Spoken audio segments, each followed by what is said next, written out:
Hi everyone, and Yali Madad. My name is Omar Sachedina, and thank you for joining us today for Sundays at the Ismaili Center Visionary Voices. This is, of course, a very troubled time. There's a lot of anxiety, a lot of fear, a lot of uncertainty, a lot of unpredictability, but the hope of today is to give people a sense of optimism and also to have the tools necessary to progress in the next months and years ahead. You know, when you're driving a car, you look from side to side, you look ahead to see what sort of obstacles you're facing, and you do that so that you can avoid collisions. And what we want to do today is the same thing in the economic sense, to try to prevent financial accidents from taking place. And who better than to guide us through all of this than Ali Velshi, who of course is a familiar face to us. He's an anchor on MSNBC and also the senior business correspondent with NBC News. Ali, great to see you today. And you, old friend, good to be back with you. Absolutely. So what I'd like to do in the next hour is structure this discussion into three parts, starting a little bit with some practical advice for all age groups, then shifting into a discussion about the geopolitical headwinds that we'll be facing over the next months and years ahead, and then finally talking about issues of race. There is a global reckoning on issues of race right now, and I think when it comes to the economy and race, the two are inextricably tied. I mean, an economy and a society can't thrive unless all of its members are succeeding. And unfortunately, sadly, so many people are still marginalized. So we'll get into that as our last discussion topic. But I want to start off a little bit more broadly. You know, when you look at the headlines recently, the OECD had a report out that said that we are on track for the worst recession in a century. There are all sorts of other headlines in terms of the millions of jobs lost. It does seem ominous. There is a feeling, like I said, of anxiety and of fear. What's the forecast looking like? When will things recover? Do we even know so far? They're all over the place, and part of the problem is that economic forecasts are all based on people's behavior, and we can't forecast without certainty. And you know what we've seen, for instance, in the United States, is that a number of states started to reopen at the beginning of June, and in several of those states, they've recorded their highest number of COVID hospitalizations since the pandemic started. So, you know, now we're worried about, is there a second wave, and what's it going to look like in colder weather, and when we start getting people back to work in larger numbers or back to school. So we don't know what it looks like. The forecasts on the books currently indicate that from the employment perspective, things will start to look better toward the end of the year. They're worsening as we speak. We're not at the point yet where we've turned and that there are fewer people unemployed every week than there were before. What's very unusual about this is the behavior of the stock market, the degree to which it has recovered, despite the fact that the evidence is we're in a remarkably deep recession. That's got to do with something entirely different, and that's got to do with the fact that interest rates are so low. And in the United States, the Federal Reserve, along with other central banks, have offered to buy up loans. They don't buy it from individuals, they buy it from companies and from banks. So they're keeping liquidity going, and that has caused the stock market to not look as bad as this recession actually is. So I definitely want to start by cautioning people. It is very tempting to look at the stock market as the barometer, and if you did that, you'd say, wow, this thing sort of disappeared as fast as it came. That's not the truth. We are in a global recession. It is serious. It may take 2+ years to even see something that resembles normal, and it may take longer than that. A lot of that is dependent on whether or not we get a drug for coronavirus or a vaccine, which we will ultimately get. But until that happens, nobody really knows what normal is going to feel like and look like. And remember, Omar, part of it is science and what you hear from people and what you hear from your premiers and your prime minister. Part of it is, are you prepared to go out? Are you prepared to have your parents go out? Are you prepared to sit next to somebody at a restaurant or a wedding or a funeral? We don't know that yet. We're not sure how people will behave. We're not sure how we will behave. And until we have a better sense of that, and there's no way to know that until it happens, we don't know how quickly this economy will recover. And I want to get to that a little bit later, because even when planes do get going again, I mean, you have to talk about the psychology of the consumer as well, right? Will people even want to fly again? Will they even want to get close to other people on airplanes? So that's something we'll touch on a little bit later in the discussion. But let's start with young people, you know, because when I've been talking to people who are, you know, at the end of high school or entering university or just recently graduating, they don't even know what to expect. You know, there is a sense of optimism that things will eventually get better, but there's also that anxiety as well. So When you look at young people specifically who might not even know if they'll have a job after they graduate, what is your advice to them? What do they need to know? Don't worry about it. I will say this. The one thing that we've learned, and historians tell me that this isn't, this is much bigger than 9/11. It was much bigger than in the United States, the Vietnam War. This feels like the Second World War in terms of the influence that it will have on people, right? People who were not able to finish their schooling or whose beginning of their university education may be delayed. In the end, it will build character. And if you're under 30, none of this matters because you are going to have 50 years of work life ahead of you. And this will be just a blip, both on the investment side. And if you're that young, you probably don't have investments anyway, so it doesn't matter. But the dislocations that feel so real and so big right now, the younger you are, the less it will matter, except that it will build your character and be something that you can always point to. For kids graduating this year from high school or from university, you'll always be known as the class of 2020, and everybody will recognize that you went through something different. If you're not graduating, but you're in school right now, people will know. You'll talk about those days. And if you're new to the workforce, people will cut you a lot of slack. It doesn't matter. So if it holds you back a year or 2 years, while that feels very real, especially when you have bills to pay, ultimately, that's not what I would worry about. What I would say to young people is use this as a moment to reevaluate where you think you're headed. If you weren't sure where you were going, if you wanted to do something else, if there's a skill you wanted to learn, if you wanted to recalibrate into a different skill set or a different course of education, now may be a great time to do it. The world is only going to need more expertise at the other end of this than it did coming into it. So I would, if you're young, I would only see this as opportunity to recalibrate where you are, to recalibrate what you're studying, everything, where you're living, what your life looks like. There are not going to be many moments in life, Omar, as you know, as somebody who's been working for a long time, where you get to stop for a minute, pause, and reevaluate what you're doing. This is that moment, so take it. And to that point, Ali, I read a stat a couple months ago after the lockdowns were initiated from Statistics Canada that said 5 million more Canadians were working from home. Now, if that trend continues, then presumably companies won't require their employees to come into an office building to come work. They could basically have their pick of talent from around the world. So could this lead to a more competitive atmosphere for young people? What can they do to give themselves a leg up if companies now can really have their pick of employees from around the world because they don't need to aggregate or come into a central facility or office building anymore? Yeah, I don't know that it'll be more competitive. It'll be differently competitive, right? So geography doesn't bind you anymore. First of all, the net gain from, I live very close to work, but the net gain from people not schlepping an hour and a half or 2 hours each direction to work, that's just going to add value to everybody's life.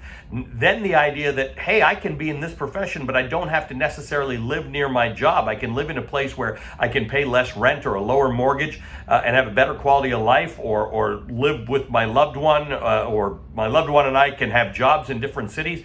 That's going to be remarkable. And the idea that you can switch careers or switch employers or companies because now we work from home, I think, again, that fits into the category of opportunity. So on one level, sure, it could be more competitive because now somebody's competing for your job that doesn't live anywhere near where you do. But for those of us used to a competitive environment, like journalists in New York or journalists in Toronto, you know that at a certain level, journalists all live in that place anyway, so you're competing against them regardless. You're used to being competitive. If we live in a meritocracy, that part is good. But now you have a meritocracy combined with greater opportunity, right?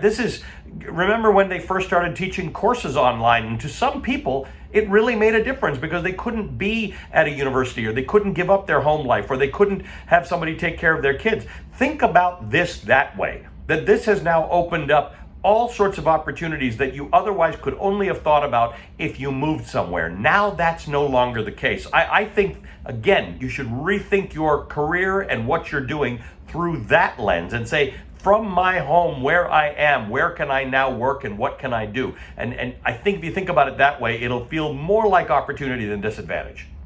The other question, Ali, I get is, there has been a lot of spending on government programs right now because, as I mentioned, millions are out of work. This is a time of great need as well. But for the younger generations, there is to some extent a worry that, down the road, somebody will have to pay for this, right? So perhaps it's too soon to tell, but, can you push forward with this type of economic aid without the younger generation eventually being on the hook for it? I.e., will taxes go up for them, or is it too soon to tell? It's probably too soon to tell. If you're going to spend the kind of money that our governments have been spending right now, which is unheard of, I think let's go back to the works products, the WPA after World War II, where highways got built, infrastructure got built, right? The cost of money is basically zero. So for governments to borrow money right now, to print money or to borrow money, their cost is lower than it's ever been. If the result of that, right now we're in the emergency aid period, right, where you give people money to survive. But if the ultimate gain from this is that we build things, we create things, we sort of fix things that are wrong with the economy, we could end up with a better situation on the other end. So here in the United States, if we structurally change some things that give us a better return on investment, that could be a good thing at the other end.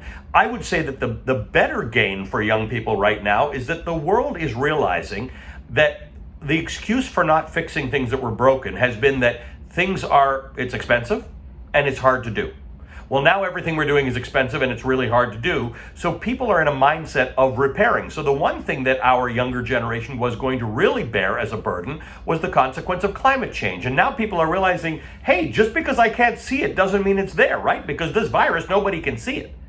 But they're realizing that it's a serious matter. So I think that between coronavirus and the other upheavals, social upheavals that we're going through, people are beginning to realize that things are broken and need to be changed. And I think the younger generation is ultimately going to benefit more from that realization and the change that may occur from it than from the debt that we get into because of what we're doing. And I don't want to belittle it. Debt is serious. Government debt is serious, and we are spending a lot of money right now. But ultimately, when you look at how quickly stock markets have rebounded, I would argue that our productivity as a human race will make up for the spending that we've done. We will probably end up with a better world as a result.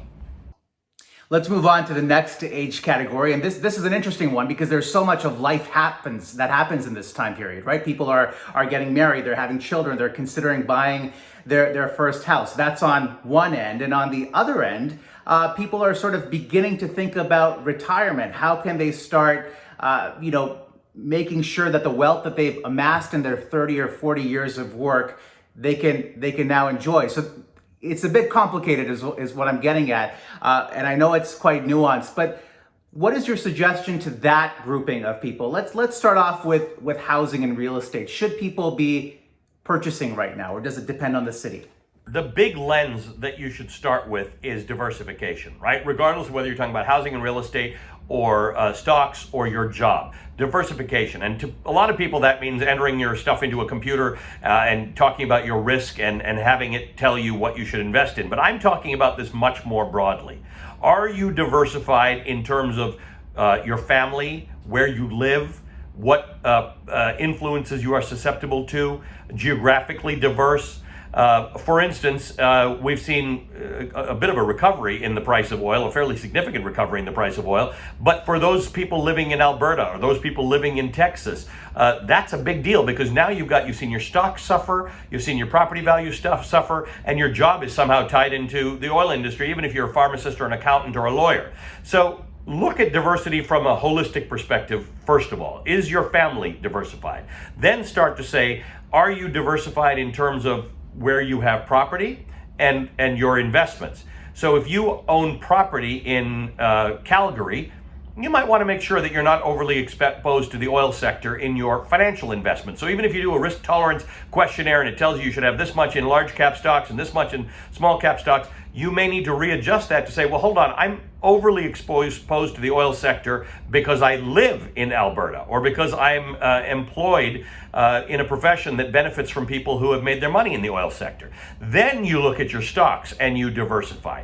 And you remember that even if the stock market has come back quite nicely, and it looks like it's going to come back quite well, don't keep putting your eggs into the same basket. There's a real temptation for people to try and find the right stock or the right investment at the right time. That is not a good long-term plan unless you are a professional investor, of which I suspect most people listening to this are not. So I would take the one lesson from this thing, think about diversification very broadly. And I was just going to say, you can never time the market either. No, and by the way, that applies to being out of the market as well. So to people who got out and are saying, "Wow, I'm glad I got out," you missed the best month in the stock market, the best 2 months it's seen in many years. So if you are properly diversified, then when things like this happen, you will take a hit. There's zero question. Everybody in the world takes a hit on this stuff, but things will come back. And again, the closer you are to retirement, you're still talking about that middle crowd. We were talking about the young kids who maybe don't have much in the way of investment or just starting out, nothing to worry about at all. If you are between 30 and 50, I wouldn't even worry at this point. Then you get into a different category of people who are now, it's more important, they say, for retirement. There's a different set of approaches for them. But for most people in the middle, just be diversified and don't worry about it. And so what would you say to people who are closer to 65, who spent those weeks in March when there's so much turbulence on the markets, it was stomach churning, really? Is your advice the same to them too? Is to diversify and just, that things will eventually get better? Yeah, so obviously the less time you have before you need that money, the more you have to worry about this. And I would say to people who are closer to retirement, having been burned by what just happened, and again, I think most of it will come back, but I'm no genius on this stuff. I don't know for sure, and everything I'm telling you here is my opinion. It's if I were so smart, I'd be on my yacht calling this in. But if you had those stomach churning days in March, pull out a little bit. Once you've recovered some of your money or most of your money, reduce your exposure to the stock market. It is very tempting to be in the stock market, but the closer you are to retirement, the less exposure you should have. I'm a big fan of the stock market. I think it's a great way to create wealth and to build wealth. But the best test of whether you should have all your money in the stock market is how you felt in March, right? If you were nauseous, if you were sick, if you had sleepless nights, if you felt deep anxiety, then have less exposure. I always say, worry less about what you didn't lose rather than what you didn't gain, right? Wealth preservation has got to be at the top of your financial agenda if you are over the age of 50. And frankly, it should be on the top of your agenda if you're over the age of 30, right? Wealth preservation. What do you do to keep the money that you've earned safe? You definitely need growth. You can't be overly cautious, and I'm sure there are some people in the community who are overly cautious. That's not the right place to be in either, but be appropriately cautious. Doesn't matter how good a tip was that you thought you got from someone. People shouldn't be involved in individual stocks at all. They should be involved only in mutual funds where you can spread that risk, and you should be rebalancing it, I think, 4 times a year. People don't often think that's practical, but what does it cost you to log in and make sure you're in the right place? Most banks will offer financial advice on that in terms of balancing. In the community, there are people you can go to. 4 times a year, log in, make sure your login works, and make sure you are not invested like somebody who is much younger and can take much greater risks than you can. Let's move on to the next category, which is geopolitical headwinds. And I want to start off domestically here in Canada. You brought up Alberta, you brought up that province, which is so dependent on oil. Where do you see things going? Even though there has been a rebound, we're not talking about those $100+ a barrel prices that we were seeing in the past. Where does a province like that go forward, especially as it's been battered during the COVID pandemic as well? Yeah, look, I think we have to be cautious about where we think oil is going to go. I think what we are going to see is a combination of downward pressure on oil prices from developed countries as they start to shift into non-oil alternatives, and then upward pressure on oil prices from China and India and big developing economies where in some cases they're leapfrogging oil, but in other cases they're still using oil-based energy. So long term, I think oil becomes a smaller and smaller part of the portfolio of individuals and of a country, including Canada. And that has been Omar, since I worked in Canada, which was 20 years ago, that has been a conversation that's been ongoing. How do places like Alberta and Canada as a nation diversify out of oil? It's a big policy question, and someone will figure out the right answer to it. But in the meantime, individuals have to make sure that as enticing as it feels, do not overexpose yourself to any one sector. And if you are going to expose yourself to any one sector, let it be something that is very obviously a growth sector like healthcare. The energy patch is not going to be long-term a growth sector. Canada has certain advantages in that it's a net energy exporter, and it's got a very thirsty neighbor to the south who will drink up a lot of that oil. But fundamentally, standing alone, it would not be a place that I would think is a home for a large part of my investment over time. Now, if you happen to live there and your family's there, understand that you are exposed to it already, which means if I have a business in Calgary, or I have a family and 5 people are employed in industries that benefit from the oil industry, then 0% of my investments should be in oil, the rest of it. Because if my property and my livelihood is benefiting from oil, if there were to be a crash in that area, would I want to lose my livelihood, my property value, my business, and my stocks? No. So keep your stocks out of what you do for a living. I say this to everybody. If you're heavily involved in healthcare, don't overly invest in healthcare. Part of the problem is that people tend to invest in the stocks of the company or the industry that they work in. Big mistake. What are some other industries where you see potential, I don't want to say red flags, but where the rebound could take a little bit longer? I mean, is it tourism? Is it commercial real estate? What are some of those industries where, things will be a bit slower? Yeah, I think you've hit on a few of them. Tourism, we're very unclear as to what happens with tourism. What will people do? What will they agree to do? You're seeing that cruise lines that are opening up are seeing massive bookings, but I think they're giving it away. I think you can go for a cruise for $50 a day or something like that. Will people go to casinos? Will they go to movie theaters? Will they go to shopping malls? If they don't go to shopping malls, it's not just the stores that are in the shopping malls, the retailers that suffer, but it's all of the property. In the United States in particular, but also in Canada, we built entire communities around the idea that the shopping mall is the hub, not the downtown of the city. Now, Canada's done a much better job than the US has done of not having hollowed out downtowns in their cities. But the fact is, think about that. Where will people live? How will they behave? Tourism and real estate, commercial real estate, are the 2 areas that continue to be uncertain. We're not sure how it's going to do. On the other hand, there are all sorts of things that are going to succeed, right? Every business that's involved in things that you can do from your home, including Peloton, video games are selling like nuts, Zoom, anything to do with technology, working from home, those kinds of industries are growing. I would say, Omar, my speech, which sounds like a broken record about diversification, is meant to say don't chase things.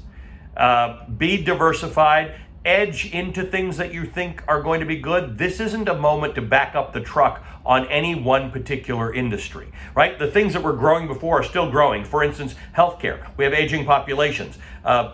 People who are in the healthcare business, that continues to do well. But that's evolved, right? There was a world in which doctors didn't really want to use telemedicine because that was something you did in the third world, or if you're in Alaska and you didn't have a doctor near you. Now everybody does it. I had a doctor's appointment today on the phone with my doctor, stuff they wouldn't do because of privacy concerns and things like that. They're doing now. Lawyers will operate that way. Accountants will operate that way. All sorts of people who didn't think they were going to operate using technology will do so. So if you're in a business, you need to think about how you will make up for your lost clientele by being technologically savvy and advanced. And that is, again, if you've got a little time at home right now, that's the stuff you should be thinking about.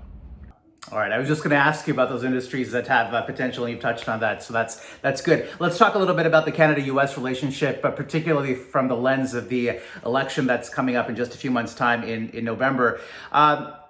Let's talk about both scenarios. If Joe Biden gets in, I mean, he's already waited on Keystone. He said he'll cancel the permit for Keystone. What does that Canada-US relationship look like? And on the flip side, if Donald Trump gets in again, what does that look like? Could we see a situation where things become more insular, more protectionist, and how could that impact Canada? Yes, correct. That's exactly right. If Donald Trump gets in again, you will see greater protectionism, and B, you can't really see a worse relationship. I mean, it's a testament to the Canadian-American relationship that it's as good as it is, despite the fact that Donald Trump has hurled every possible insult and thrown every economic barrier north of the border that he could have done. It was a wake-up call to Canada to understand that some of their own protectionist tendencies were not regarded well by somebody who decided to pay attention to it in America. And so Canadian dairy practices came under scrutiny. And that will probably still happen in a different way. But I think that any relationship will be better with any president who is not Donald Trump. And that generally applies to most countries and their relationship with America. As for Keystone, that was a ham-fisted thing that was done. Mostly on the Canadian side, it was thought of poorly that you could use things like eminent domain to get Americans to give up their land for a pipeline. So that's been doomed for a long time. And in the time that it's been protested, those protests have only grown. Oil has fallen out of greater favor with the public. Climate issues have become more serious. So ultimately, America is a huge consumer of Canadian oil, and it will be many years yet before that doesn't happen. But I think variations on pipelines, we're just going to have to reimagine how that's going to take place. I mean, there are lots of arguments for the fact that a pipeline is possibly safer than the way we move most of the oil around the United States now, which is on train tankers, and no one has to explain to a Canadian how dangerous that can be. I drive back and forth between Philadelphia and New York, and they run by the highway, right? In the most populous part of America, we've got train tanks that are, 100 tanks in a row of oil. And if that kind of derailment that occurred in Quebec were to ever happen in a population center like this, I mean, it incinerated people, that would be catastrophic, but they still run. So what we want to do about oil and what we're prepared to do about oil and what we're prepared to pay for are two different things. But I don't think it gets easier for Canada with pipelines in the United States than it has been. And what does a Biden administration or a Biden presidency look like for Canada?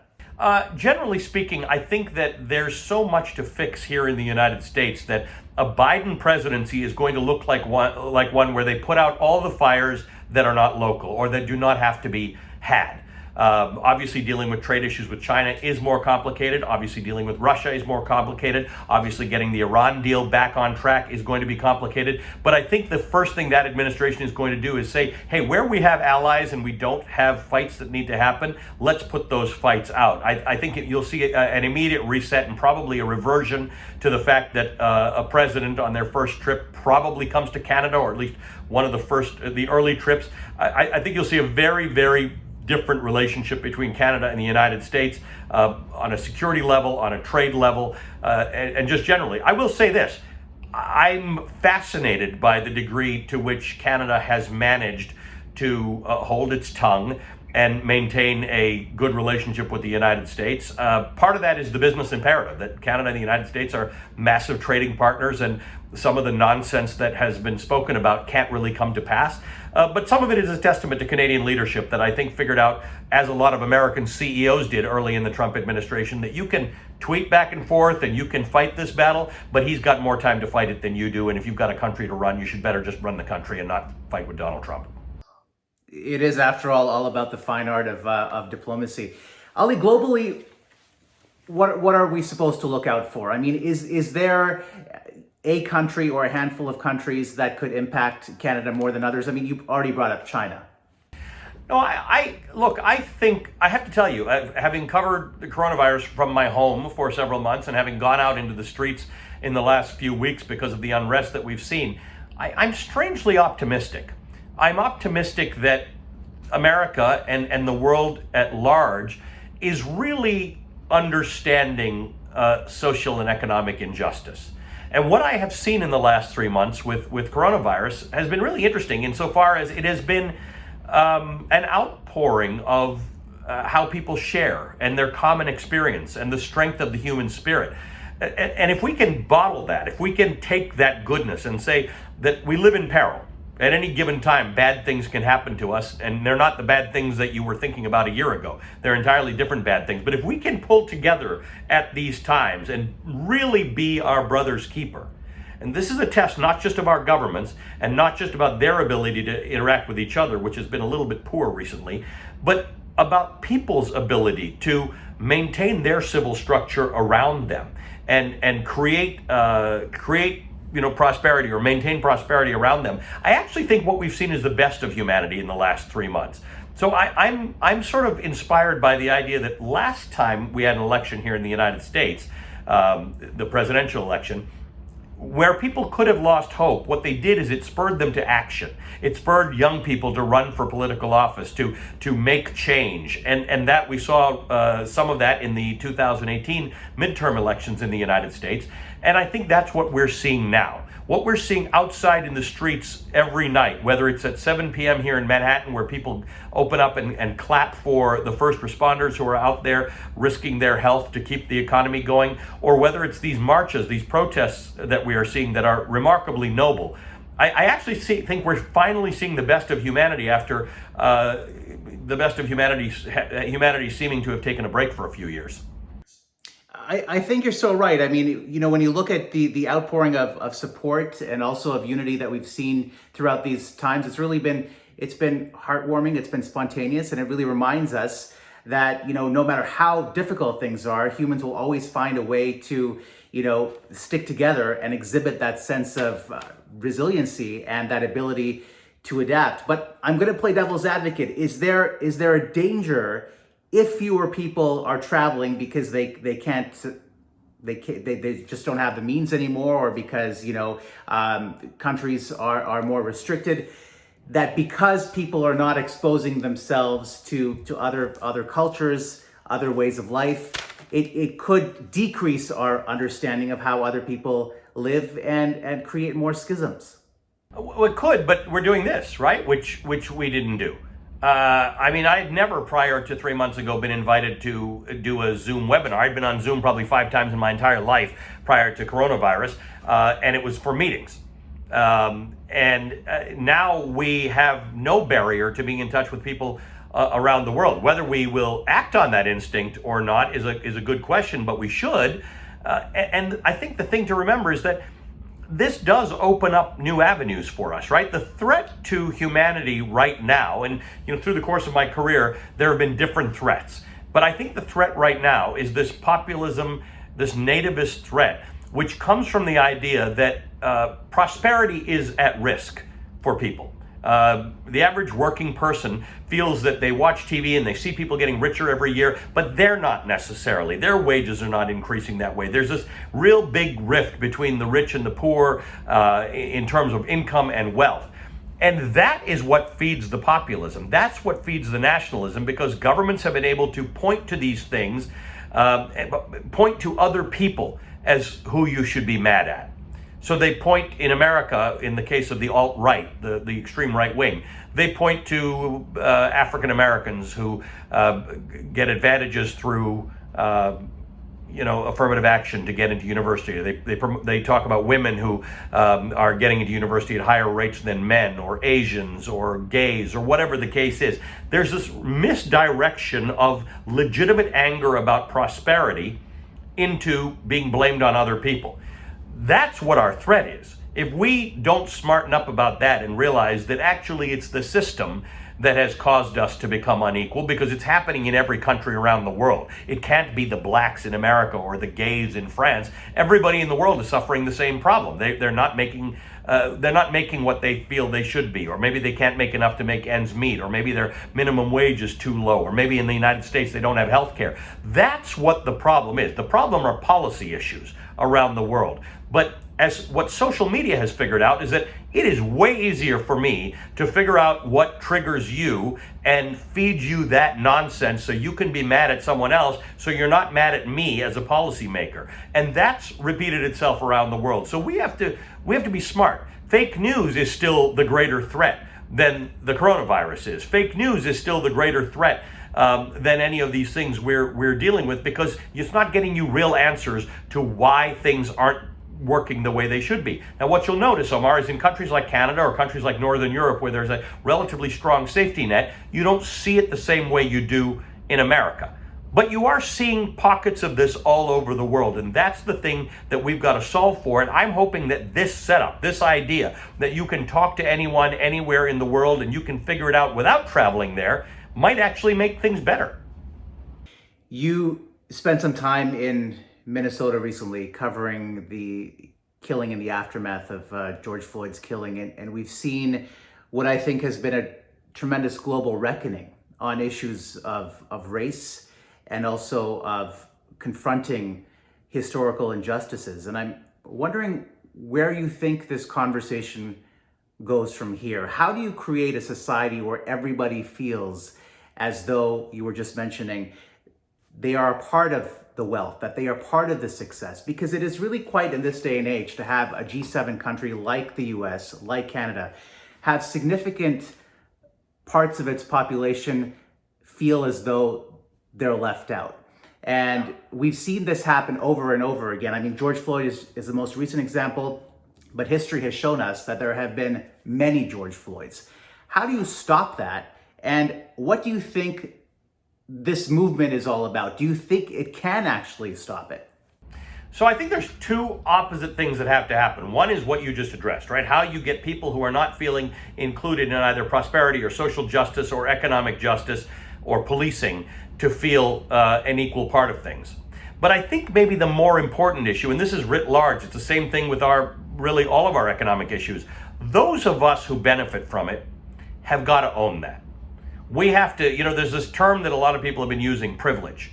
And I think we all have to understand, including people in our community, that if you are a beneficiary of a system that treats people unfairly, then you are involved in the problem. It's not enough to not be racist. Are we anti-racist?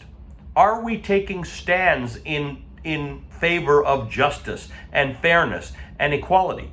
Right? I think what we do understand, what we're starting to understand, is that pluralism is what we benefit from, right? The idea that there are lots of us and we do come from different backgrounds and we do have different lenses through which we see the world, and those lenses might even be politically different. But do we all have a fair chance? And what you're learning in the United States and what is being shared around the world is the idea that actually black people don't get a fair chance in the United States and in other countries. And so for those of us who are you're either on the wrong side of the tracks or you're on the right side of the tracks. And if you're on the right side of the tracks, meaning you are not subject to police brutality, you are not subject to injustice in the judicial system, you're not subject to economic unfairness, then it is your responsibility to help make things right. This has to be a social justice movement. And for right-thinking people, the big barrier to overcome right now is saying, this isn't something I watch on the news about some movement out there about people protesting for their rights. This is about all of us.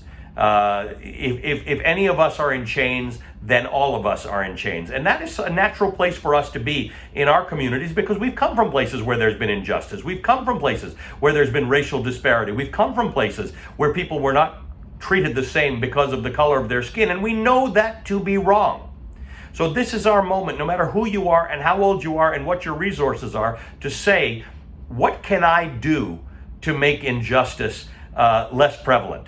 That will be the win, because we will remember this day, this year, these months, 20 years from now, 25 years from now, 50 years from now. We will talk about it the way we talked about the Second World War. And they will say, where were you and what did you do?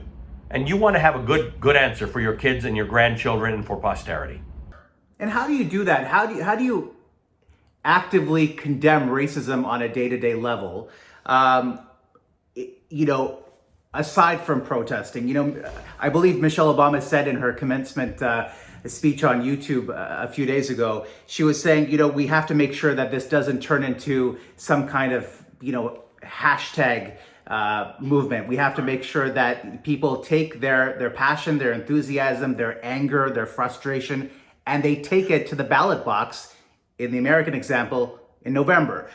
So voting, we know, is an example of how you can do that. But what are some other ways? Because sometimes people just don't know what to do. Right, that's the main one. And I generally don't have to have this conversation with Canadians who really respect and cherish voting. And to anybody who's an immigrant to Canada, whose parents were immigrants to Canada, this isn't even a discussion, right? You're going to vote. But now you're going to also make sure somebody else goes out to vote. Now you're going to see if you got time on election day to drive people to ballots. Now you're going to work for a candidate. It doesn't matter who or where or on the political spectrum, right? We're not trying to dictate people's politics. We're trying to dictate that your life exists with politics in a country that has given you prosperity. And then there's this idea of leaning into it. And the way I describe it is lean in until it hurts. That's when you know you're doing it right. Something's got to hurt you.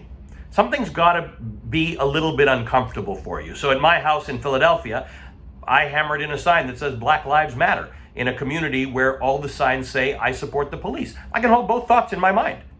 But there are no Black Lives Matter signs in my neighborhood. Maybe there should be one on your lawn. But more importantly, Omar, it's the conversations that we have with each other. Because in every family, there's going to be disagreement about this, or there's going to be somebody saying, I'm not a racist. We didn't have slaves. We didn't do anything bad to anybody. I'm good to everybody. It's understanding that you don't have to be a racist. It's not actually about you. It's about a system that benefits some over others. And evaluate where you are in that system and reject it if you are somewhere. So that could be your place of work. If you're an employer, it's how you treat your employees. If you are somebody who can provide opportunity to others through help in schooling or scholarships. If you are a young person who can tutor somebody who's at a disadvantage because they don't come from the means to get the right education. There's a million ways.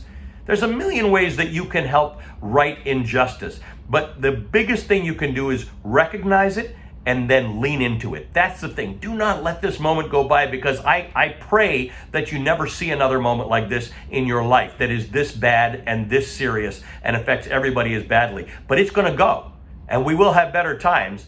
I would love if you are in a place where you can say, this is what I did to create better times. It was a horrific moment, but the world has galvanized, and certainly you are seeing that expression of solidarity globally. In this country, there's been an interesting conversation recently about the issue of systemic racism, and there has been disagreement on that term. The RCMP Commissioner Brenda Lucki has said in interviews that she does not believe that there is systemic racism within the RCMP. The Prime Minister has said that there is systemic racism. And so when you're dealing with a term like that, and that if there is disagreement about not only the problem, but the extent of the problem, even among the change makers in society, how do you move forward? If people at the upper echelons of politics, of enforcement, can't even agree on the fundamental issue which is at stake here. Yeah, and anybody who says there isn't in a place like the RCMP or the U.S. government, as we had senior officials, they're just wrong. And all that means is that they don't really have an understanding of what systemic racism is. There may be no racists in the RCMP. I don't know if there are, there aren't. The system is systemic. The racism is systemic because there are some people who will never become applicants to the RCMP. There are some people who will never run for office. They will never be a lawyer. They will never be an accountant. There are some people who will never make it past the age of getting a driver's license without getting pulled over by the police and getting charged with an infraction. There are some people who will whose ticket will turn into a fine, and they don't pay the fine, and that becomes their entryway to the criminal justice system. So that's systemic racism. It's not actually about your place of work or the RCMP. It's about something much bigger. It's the idea that the system is prejudiced against certain people, and that holds them back. So that just can't possibly be an answer.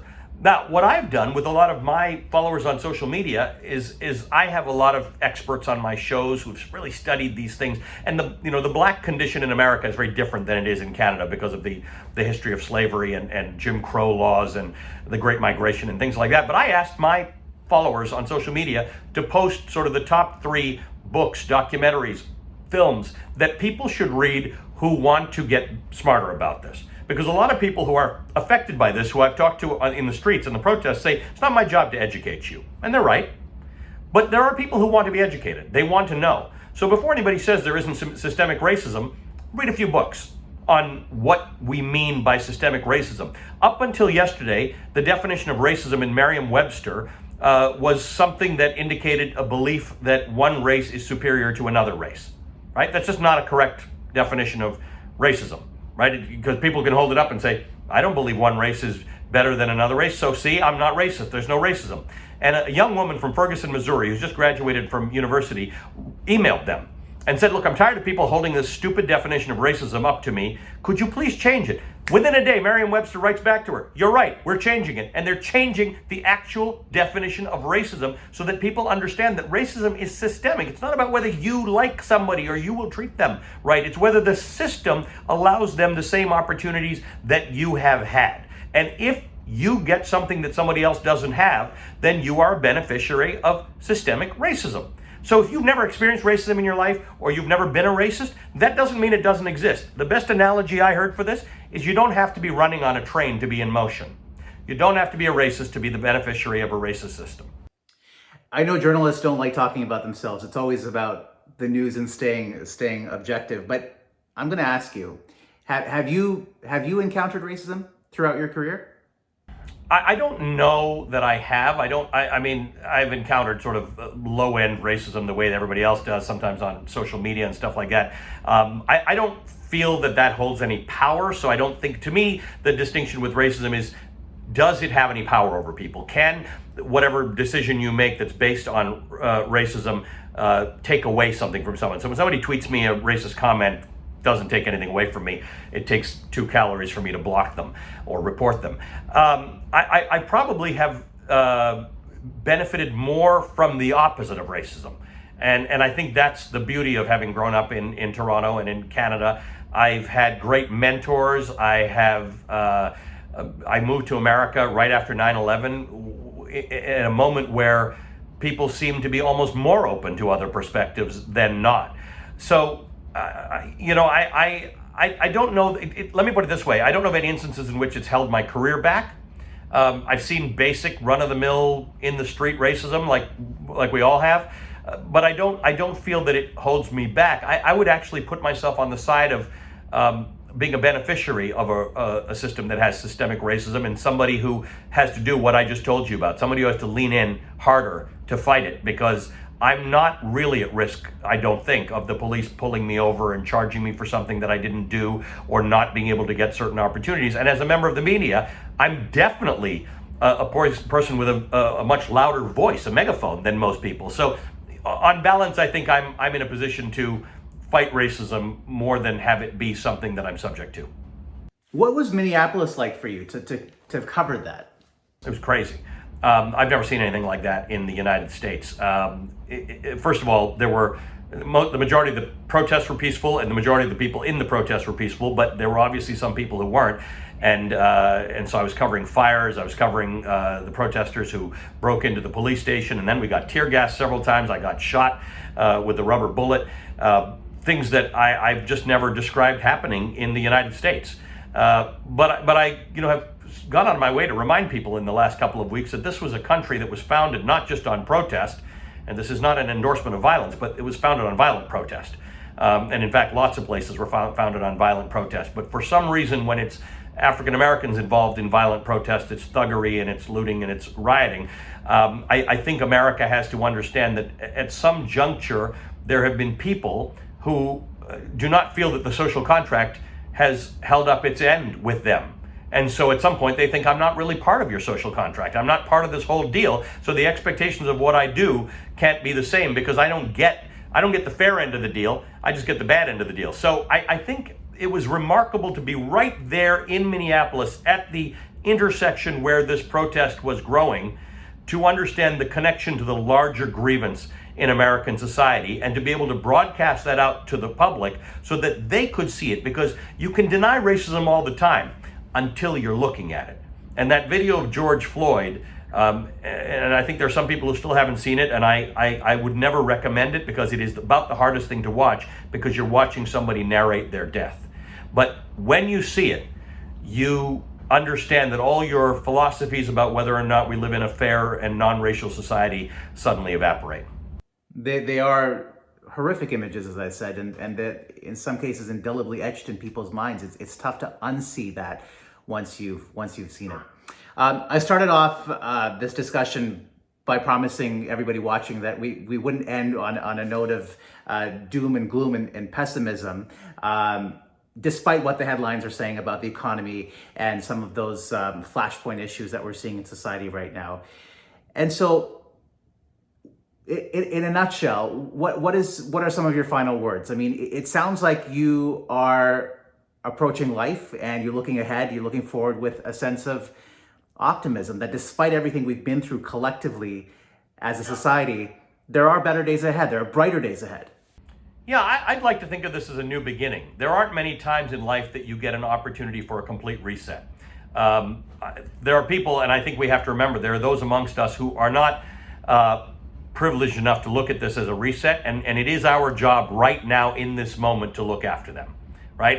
I think it is everybody's job to look around them and see the people who are not getting through this very easily, including people who have lost their jobs, and what can we do to actually help them through that inside our communities and inside our wider community.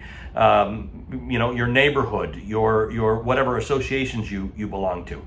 But that is the starting point for where you want to be. You should take this moment to evaluate where you are, whether your investments are diversified, whether you are where you want to be in life, whether you can use this time that you've been given. In some cases, not everybody's been given this time, but if you do have extra time because you're not commuting or you're not doing as much at work, should you be learning a new skill? You'd be advancing your skills? And what do you have that you can help heal the world right now? And remember, our jobs are not to heal the whole world, right? We don't boil the ocean. But what's the little thing you can do? Can you tutor? Can you help somebody's education? Can you talk to your family about wealth preservation? Can you reevaluate your finances so that you're more resilient to difficulties like this? I think this is a great time to take stock and understand that whatever you're feeling, whatever anxiety you're feeling, and it's real. The anxiety might be grief. It might be real grief because you've lost someone and you can't mourn them in the normal way that we do it. But it could be, there's sort of a collective anxiety and grief going on. But everybody's sharing it. So take advantage of that. Talk, rekindle connection with people, do things like this, improve yourself, and understand that there will be normal again. It'll be a new normal, it'll be a little bit different, but it will be here again. And remember to etch your place in history now. That's my best advice. And it's great advice. And I think, Ali, also it's about really drawing the link between economic capital and social capital, and really understanding that, if you're doing well and you're contributing to others doing well, eventually everyone will do well. And that's what you want for a vibrant society. That is right. That is exactly right. The wealth that you can bring is far greater than your actual personal prosperity. It's about the moment that this moment deserves the best that you can give. And what we have seen in the last few months is that some people with what you think of as very little can give so much, just in terms of their support, their moral support, their encouragement, their personal growth, the things that they will read, and the conversations they will have. Use this. One day we'll miss the fact that this might have been the moment that we all came together and got smarter about the world. And we're fortunate also to have institutions that, espouse values of pluralism. We have the Global Center for Pluralism in Ottawa. So this is very much etched into the fabric of this community as well. That's what the world is going to be based on, right? The idea that we have strong civil societies that are not, we've gone in the wrong direction, Omar, in the last few years with social media, and the idea that we probably started off in silos and now we're in yet narrower silos. Take this as an opportunity. The George Floyd stuff is an opportunity for people who were not directly exposed to that kind of thing to say, hey, I'm going to find out more about this. I'm going to learn more about this. Get out of your comfort zone a little bit. Argue politics if you have to with other people, but actually do it respectfully. Let's turn this tide around. We've had an ugly tide going on that's manifested in a horrible time, not related to it with this pandemic, and a very difficult time in terms of social justice. Let's turn that around. If we believe in pluralism, if it's not just a catchphrase, if it's something we actually believe, that the world is made up of is greater than the sum of its parts, and that people's views and people's perspectives actually matter, then lean into that and exercise that in your life. Ali, it's been an absolute pleasure. We've covered so much ground, and you always have a way of taking nebulous, complex topics and, speaking in a way that everybody understands. And I know it's been very helpful for me. I'm sure everybody watching has found it to be the same. I can't thank you enough. I appreciate it. I'm deeply appreciative of this conversation with you, my friend. Well, I hope we can do it again soon. Thanks so much. And remember, there will be another installment of Sundays at the Ismaili Center. And that will include a conversation with big city mayors from Toronto, from Vancouver, from Calgary, that will be moderated by the Dean of the School of Management at Ryerson University. That wraps it up for this evening's session. Thank you so much for watching, and things will get better. Hang in there, stay safe, and thanks again.